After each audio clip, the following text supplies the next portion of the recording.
बाल्य अवस्था से शुरुआत करते हैं। बचपन में माँ बाप का फर्ज है, क्योंकि इसमें गृहस्थ आश्रम भी आ गया, यानी गृहस्थ जिंदगी भी आ गई, जवानी भी आएगी और बाल्य अवस्था से सब कुछ शुरू होता है।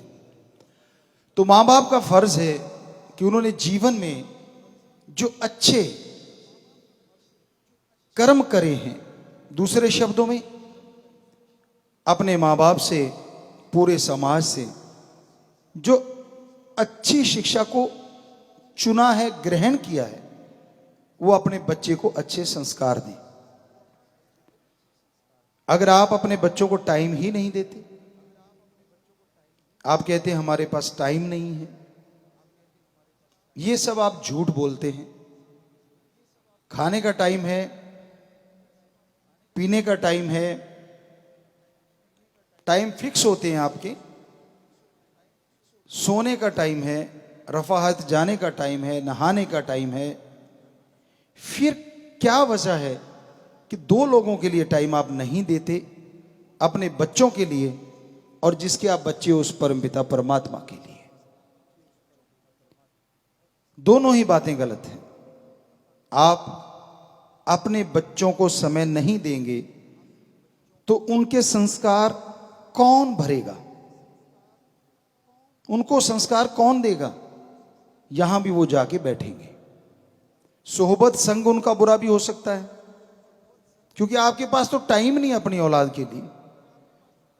तो वो जैसा भी उनको कोई मिला, जैसा भी उनको मन को ठीक लगा, वो उनके पास बैठेंगे।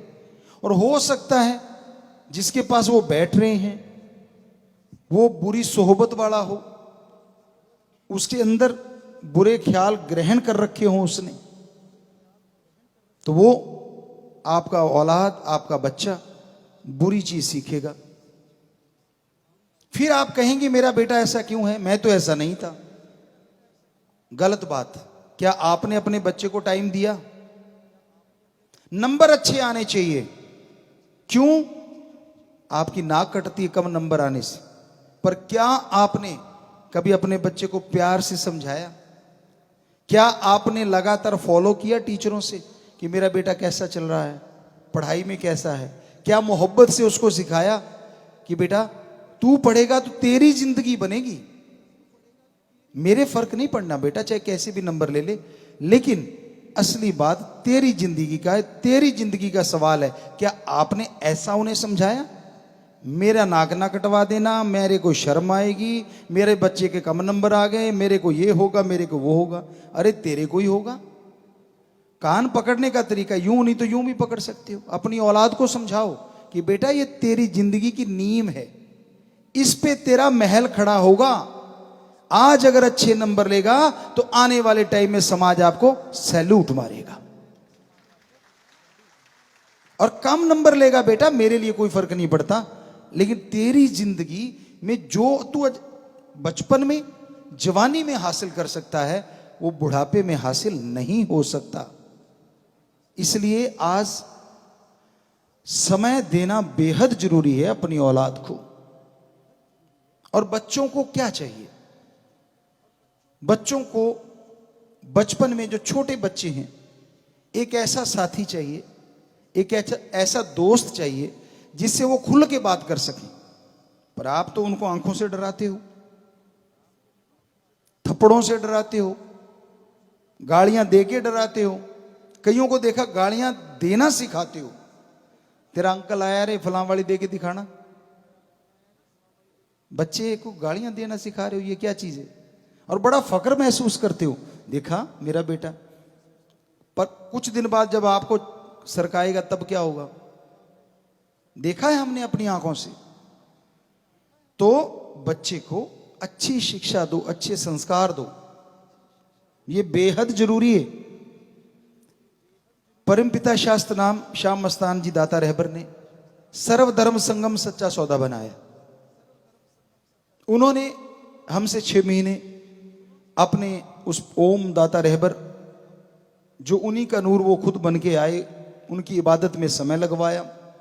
और अब तो बहुत सारा, तो ये सारे आपको अनुभव बता रहे हैं, फीलिंग्स जो उन्होंने हमें दी आप तक पहुंचा रहे हैं। तो बच्चों को समय दीजिए, बच्चों के सामने धैर्य रखिए। महाभारत मत करा करो। मियाँ बीबी जब देखा गर्मी पड़ रही है, वो उस पे निकालना चाह रहा है, वो उस पे निकालना चाह रहा है, और बच्चा देख रहा है और सारी पढ़ाई आपसे ले रहा है कि मम्मी पापा ऐसा कर रहे हैं, तो वो कहां से प्यार मोहब्बत के फूल बरसाएगा। तो अच्छे संस्कार देना माँ बाप का फर्ज है। फिर एक दोस्त मित्र बनना भी माँ बाप का फर्ज है। दोस्त मित्र किसे कहते हैं? आज के टाइम में शरीर को ही सब कुछ मान लिया गया, जबकि जो हमने देखा, हम लोग जब बचपन में थे, 72 की बात कर लीजिए, 72 की, उससे पहले तो और भी ज्यादा, तब भी हम लोगों में आत्मिक प्यार ज्यादा होता था, रूहानी, एक दूसरे की फीलिंग समझना। ऐसे माँ बाप जो अपने बच्चे के साथ बच्चा बन जाएं, उनके साथ खेलना, उनके साथ बात करना। बच्चा आपसे शेयर करेगा। जब उसे घर में सबसे बेस्ट फ्रेंड मिलेगा, तो बाहर वो गंदगी रूपी फ्रेंड में नहीं फंसेगा। तो बच्चों को टाइम दीजिए। यकीन मानिए, आपके बिना कहे वो आपका नाम रोशन करेंगे और अपनी जिंदगी की नींव, अपनी जिंदगी का आधार इतना मजबूत बना देंगे कि वो सैल्यूट वाली बात जरूर सच हो जाएगी। अब बच्चों के भी फर्ज हैं, जब थोड़े जवानी में आ गए। जवानी की उम्र एक ऐसी उम्र होती है जिसमें आज का जो समय चल रहा है, आज का जो दौर चल रहा है, इसके अकॉर्डिंग हम आपको बताना चाहेंगे कि यहां सिर्फ और सिर्फ शरीर से ही रिश्ते नजर आते हैं। आत्मिक रिश्ता तो कोई कोई कहीं कहीं नजर आता है। तन तक मतलब है, मन तक मतलब है, लेकिन आत्मिक तौर पे जो प्यार मोहब्बत होती है वो कहीं खो सी गई है, जो कि हमारी संस्कृति है। तो बच्चों, बेहद जरूरी है फीलिंग, आपके अंदर एहसास।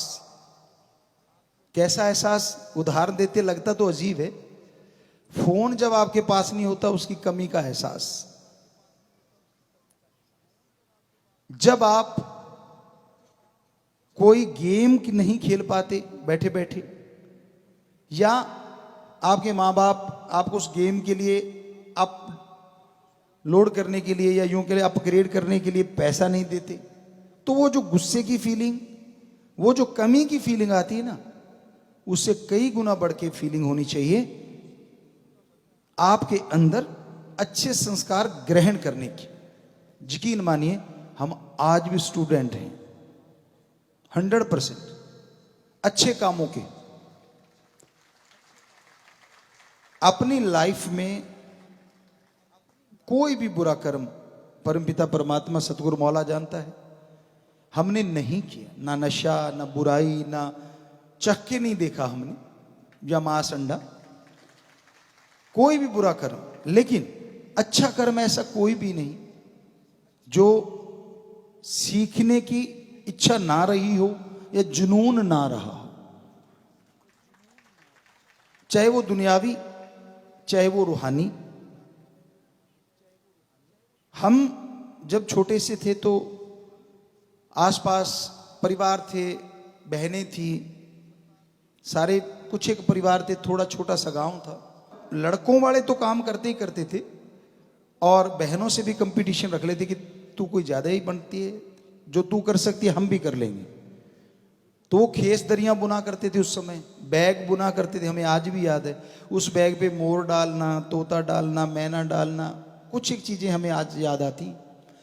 चार पाइयां बुनना और चार पाइयों में चक्रव्यूह बनाना, किला बनाना, वो अपने आप में एक कला गजब।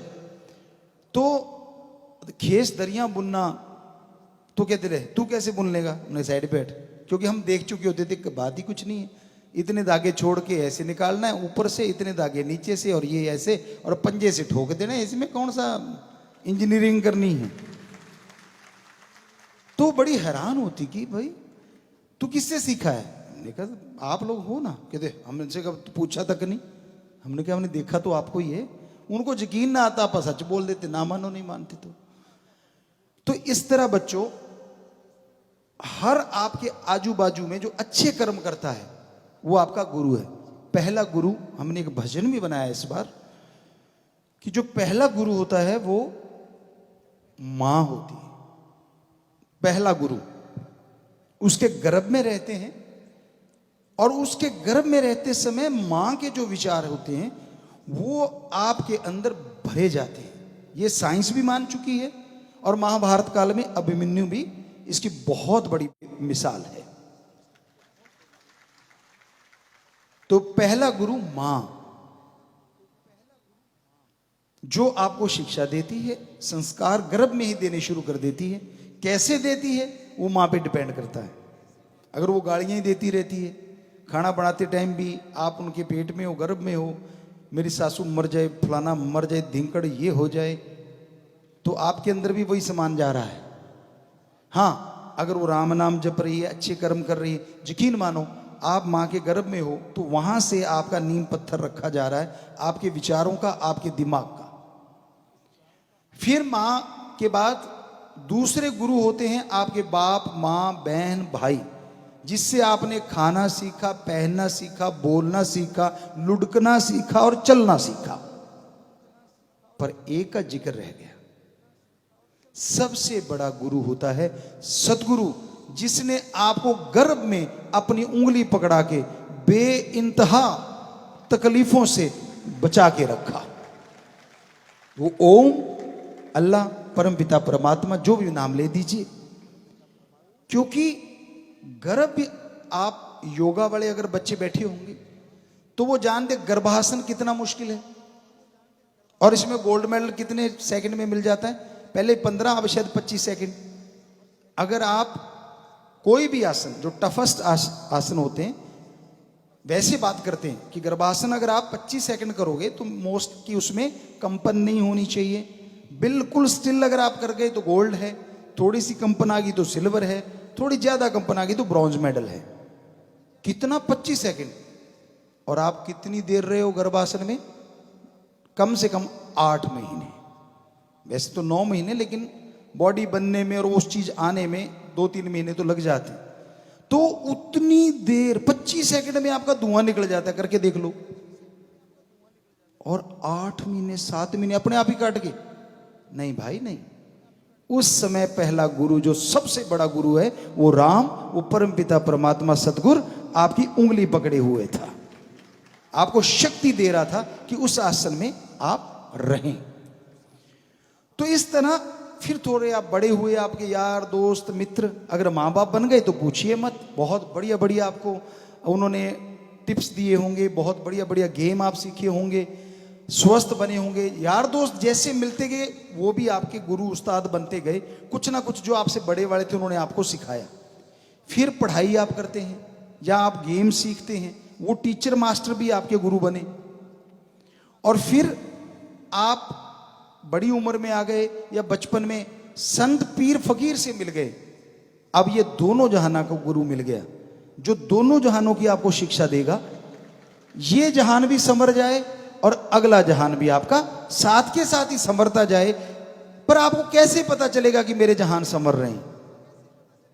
चाहे आप बच्चे हैं, बुजुर्ग हैं या जवान हैं, जीते जी गम, दुख, दर्द, चिंता, परेशानी से मुक्ति दिला दे, टेंशन फ्री कर दे, और मरणोपरांत क्या होने वाला है उसका एहसास करवा दे। सच्चा संत सदगुरु वही होता है जो आवागमन से मुक्ति दिला दे और जीते जी गम, दुख, दर्द, चिंता से आजादी दिला दे। आप सोचते होंगे हर किसी के साथ तो ऐसा नहीं है, गम, चिंता, परेशानियां चल रही हैं। तो बस जरा सा उनसे पूछ लीजिएगा, क्या गुरु के वचनों को 100% मानता है? क्योंकि आप बच्चे जैसे बैठे, बच्चे क्योंकि हमें सामने नजर आ रहे हैं। बच्चों, आप जैसे क्लास में होते हो तो आप में कई मेरिट होल्डर भी होंगे, फर्स्ट डिवीजन वाले भी होंगे, सेकंड डिवीजन, थर्ड डिवीजन, कोई कोई होगा। क्योंकि हमारे स्कूल के बच्चों का हमने रिजल्ट देखा है, ज्यादा तो मेरिट वाले, फिर फर्स्ट, सेकंड, थर्ड, कोई कोई। तो चलो कोई बात नहीं, अच्छी बात है, बहुत ही खुशी की बात है। लेकिन अगर वो थर्ड डिवीजन वाला या फेल होने वाला ये कहे कि टीचर की कमी है, तो आप बच्चों सच बताना, अगर टीचर की कमी है तो उसी के सब्जेक्ट में 100 में से 90 बच्चों की मेरिट कैसे आ गई? इसका मतलब कमी उनकी है जिन्होंने फॉलो नहीं किया गुरु को, टीचर को, और जिन्होंने फॉलो किया मेरिट आ गई। और जो पीछे बैठे एक दूसरे को पत्थर से मारते रहते हैं, पहले हमारे टाइम में यूं मार देते थे, आजकल आप नए नए तरीके से निकाल लेते हो, कागज का बना के ठोक दिया, ये कर दिया। बैक बेंचर्स हमारे टाइम में बड़े फेमस होते थे। तो गुरु विचारा क्या करे जा सिखण में चूक, गुरु क्या करे अगर सीखने वाले में कमी है।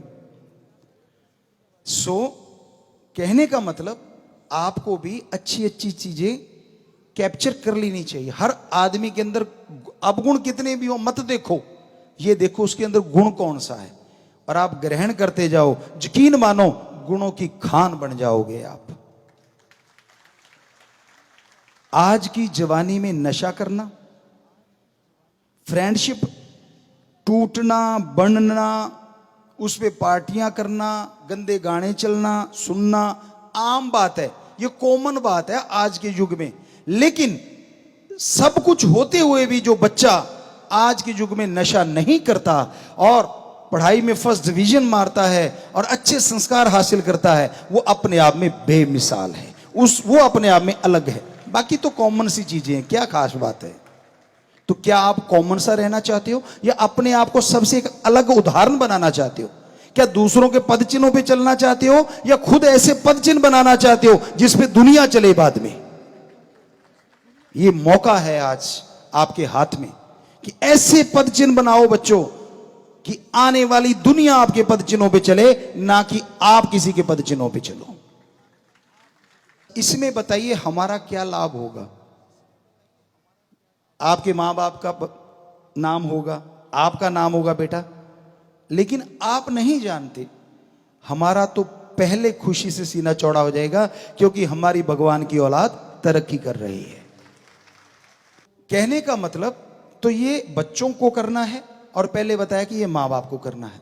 अब आती गृहस्थ जिंदगी। पहले तो लड़का कहीं का और लड़की कहीं की और उनके विचार मिलना ये बड़ा मुश्किल हो जाता है और विचारों का ना मिलना झगड़े का कारण बन जाता है। गृहस्थ जिंदगी एक समझौता होता है, अगर सही तरीके से निभा लो। मान लीजिए पति देव को गुस्सा आया हुआ है तो पत्नी उस समय थोड़ी शांत रह ले, बाद में जब वो शांत हो जाएं तो उनको बताएं जी आपने ये गलत आज पाठ किया है, ये गलत है। लेकिन अगर बराबर में वो भी शुरू हो गई तो फिर छुड़ाने वाला कौन? महाभारत तो होके हटेगी। तो ये एक समझौता है जिंदगी का। किसी दिन वो गर्म हो जाए पत्नी तो पति देव जी थोड़े शांत रह लें। इसमें कुछ मर्दानगी में कमी नहीं आने वाली, बल्कि घर में सुख शांति आने वाली है। कई पुराने टाइमों की आपको बात सुनाते हैं, बच्चे नहीं उठाते थे गोद में कि भाई तू ही उठा के आना आदमी। आजकल भी कोई घर में किसी साथ देता हो अपनी पत्नी का, खाना बना रहा है या कोई साथ कोई भी काम करवा रहा है तो दूसरे हंसते हैं ही करके, बड़े अजीब लगते हैं। अरे तो आप अपने आप को मर्द कहते हो? आपकी पत्नी ने 9 महीने आपके अंश को अपने गर्भ में रखा है, उसको अपना दूध पिला के, एक तरह से ये कहिए अपने मरने तक पहुंच के पैदा किया, फिर दूध पिला के बड़ा किया। और आप क्या कहते हो? सरनेम मेरे वाला लगेगा भाई, सरनेम भी तेरा, बच्चा भी तू अपना ही बना लेता है और वो 9 महीने गर्भ में भी रखे और तू उठाते हुए तेरे को शर्म आती, तेरी मर्दानगी डाउन होती है। हमें लगता है ऐसे लोग मर्द नहीं होते। मर्द वो होते हैं जो बराबर साथ देते हैं। अगर आपको लगता है कि ये छोटी सी बात है तो मर्दो, आप 2 ईंट पेट पे बांध के 3 दिन सो के दिखा दो, पता लग जाएगा कि उनको कितनी तकलीफ आती। पेट पे ईंट बांध के जब पासा लोगे ना इधर उधर तो पता चलेगा जब गर्भ में आपका बेटा था तो उसके साथ क्या बीत रही थी। 3 दिन नहीं काट पाओगे, 3 दिन फन्ने खा बनते हो। बुरा ना मनाना भाई, कोई ना कोई होगा तभी शायद बात निकल रही है। सारे तो नहीं, हमारे बच्चे तो काफी सुधर गए हैं, लेकिन फिर भी कोई ना कोई तो होता ही, कहता मैं कम्मा कर ला, चाह बना ला, मैं रोटी, मैं मर्द, मैं ये काहे की मर्दानगी ये। हम तो खुद बनाते हैं भाई, सारा कुछ सब कुछ कर लेते हैं। आपको बोला शेफ हैं हम, पानी में खाना बना लेते हैं, पानी में करेले, भिंडी, अरबी सब कुछ बना लेते हैं। आप बना के देख लेना, इतनी इतनी लंबी लारें छोड़ देंगी। किसी ने चैलेंज भी दिया था कि ऐसे थोड़ी ना बनते, उसको बना के खिलाए, कहते ये तो कमाल का बने हुए हैं। उन्होंने कुछ कहा था वो हम बताना नहीं चाहेंगे, तो चलो छोड़ो उस बात को। तो कहने का मतलब, आप गृहस्थ जिंदगी में दोनों बराबर के भागीदार हैं, तो एक दूसरे का साथ देना ही सच्ची गृहस्थी है, और एक दूसरे की बात सुनना भी सच्ची गृहस्थी है। कैसे? कहीं औरत के दबदबा होता है तो वो मर्द की नहीं सुनती, कहीं मर्द का दबदबा है तो वो औरत की नहीं सुनता। गलत बात। घर परिवार के लिए दोनों बात करो, दोनों स्वस्थ चर्चा करो, और लगे कि दोनों में से ये इसकी बात, पत्नी की या पति की, सारे परिवार के लिए, काम धंधे के लिए सबसे बढ़िया बात है, उसको मान लो, तो आपके घर में बरकतें आ जाएंगी, आपके घर में खुशियां आ जाएंगी। आपका कोई तगमा नहीं उतर गया। कई सुनना ही नहीं चाहते, कहते नहीं नहीं मेरे में अकल ज्यादा है। अरे जाने दो। आप अपने गांव में देखिए, बुरा ना मनाइएगा, हमने तो रिसर्च किया है अपने बच्चों में, अब 6.5 करोड़ हो गए हैं, तो उनमें देखा है, आप भी गांव में देखिए, बच्चों ने भी देखा होगा, ज्यादातर बुजुर्ग चले गए और अब माता अब भी बैठी हैं। अगर आप इतने बड़े जानकार होते, इतने बड़े दिलेर होते, तो आप पहले क्यों यहां से खिसक दुनिया से? वो बैठी हैं आज भी। ज्यादातर हमने जो देखा 70-80% माता जिंदा होती हैं और फादर साहब चले जाते हैं, सभी जगह देखा है। और फिर आप उनको कहते हो बड़ी कमजोर, ये तो ऐसे है, ये है, वो है। आप तो बड़े फन्ने खाते, फिर जल्दी गुजर लिए भाई। कोई पूछने वाला कौन जाए वहां तक, पता नहीं कहां बैठे होंगे और किस जून में होंगे। ये मत फकर किया करो, अकल भगवान ने सबको दी है। इकट्ठे बैठ के, बच्चे भी अगर बड़े हैं तो उनसे भी रह ले लो, क्या पता कौन सा आपके घर परिवार के लिए कोई बढ़िया सी बात कह दे, या बढ़िया सी कोई बिजनेस की बात कर दे, और उस पर चल के आपका बेड़ा पार हो सकता है। यकीन मानिए। इसलिए परिवार के लिए टाइम दिया करो, जो पिछली बार वायदा किया था और आप टाइम दे रहे हैं। हमें बड़ी खुशी कि बड़ा फर्क पड़ा, वो जो 2 घंटे फोन नहीं चलाते उससे। परिवार में बैठते हैं, और परिवार में बैठ के जब बातें करते हैं तो पता लगता है कि घर में ही बहुत ऐसे ऐसे महानुभव बैठे हैं जिनको बहुत कुछ आता है, जो वो बाहर ढूंढ रहे थे। क्यों? उम्र एक ऐसी चीज है जो सिखाती है, वो किताबों नहीं सिखा सकती। जो उम्र का तजुर्बा होता है, कभी भी वो चीज किताबों में नहीं आती, जो अनुभव होता है। तो इसलिए बच्चों, ये जरूरी है आप सीखें, और घर गृहस्थी के लिए ये जरूरी है कि सबको एक जैसा टाइम दीजिए। वही सच्चा मर्द और वही सच्ची स्त्री है जो एक दूसरे के भावनाओं को पढ़ते हैं, एक दूसरे का सत्कार करते हैं, एक दूसरे के मां बाप का सत्कार करते हैं। मेरे का करो सत्कार और उनकी मैं बेइज्जती करूं, ये कैसे संभव है? लड़का अपने ससुराल वालों की और लड़की अपने ससुराल वालों की ऐसी इज्जत करे जैसे अपने मां बाप की करते हैं, तो यकीन मानिए समाज में हमारे ऐसी सुख शांति आएगी जिसका कोई मुकाबला ही नहीं हो सकता। ये है सच्ची गृहस्थ जिंदगी।